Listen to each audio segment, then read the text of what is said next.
The Grand Oak Theater hadn't seen a spotlight in 30 years. Its glory existed only in faded photographs and the memories of a dying town. For Lena, it was a structural challenge. For Jack, it was a sacred tomb.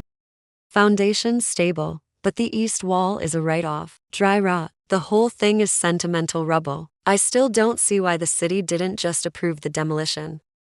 Because it's not rubble. It's a time capsule. Look at these carvings. Someone loved this place enough to put angels in the ceiling beams. Angels don't hold up roofs, Jack. Steel I-beams do. My job is to make it safe, not to curate its nostalgia. And my job is to remind you that a building is more than its bricks. It has a soul. Look at this. Letters. Dozens of them. Tucked behind a loose board near the old stage. Addressed to a woman named Eleanor, from a man named Arthur. He built this theater for her. A charming story. It doesn't change the fact that the wiring is a fire hazard. As days turned into weeks, the theater became their shared, dusty world, and against her will, Lena found herself drawn into the story of Arthur and Eleanor. My dearest Eleanor, today I laid the cornerstone. I pictured you on the stage, your voice filling this space. They say I'm a fool to build a theater in a town this small, but for you, I would build a cathedral. He was an architect. He wasn't just building a business. He was building a promise.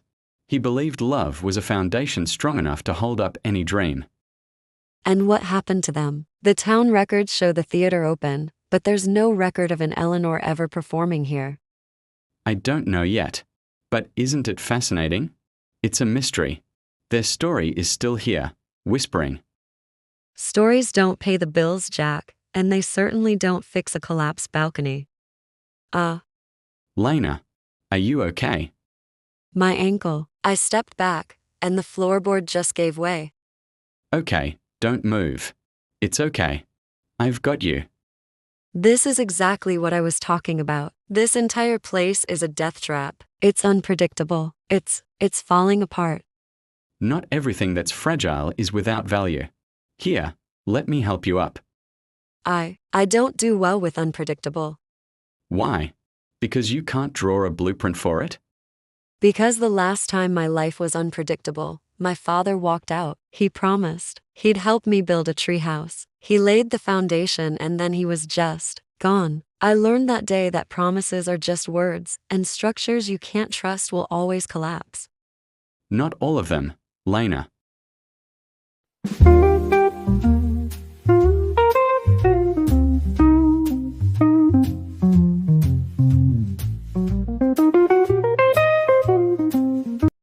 With her ankle propped up, Lena spent her days with the letters. She stopped reading them as an architect and started feeling them as a woman.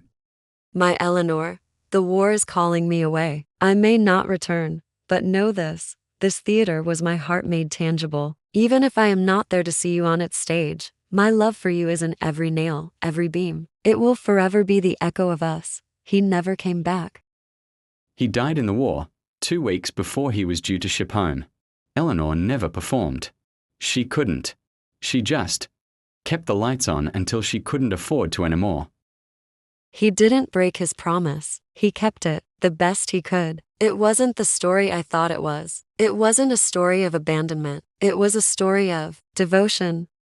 Some structures are built to last centuries, Lena. Not out of stone, but out of love. It's the one variable your blueprints can't quantify. The Grand Oak Theater reopening night. The town had returned, breathing life back into the old walls. But the real restoration had happened long before the first coat of paint was applied. You were right.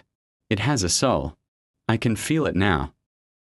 I didn't restore it alone, and neither did you. Lena, I'm not Arthur, and you're not Eleanor. Our story doesn't have to be a tragedy. We can write a different ending. One with both of us in it. I've spent my life building things I could control, things I could measure. But you were the unexpected variable, the one that changed my entire equation. And I love you for it.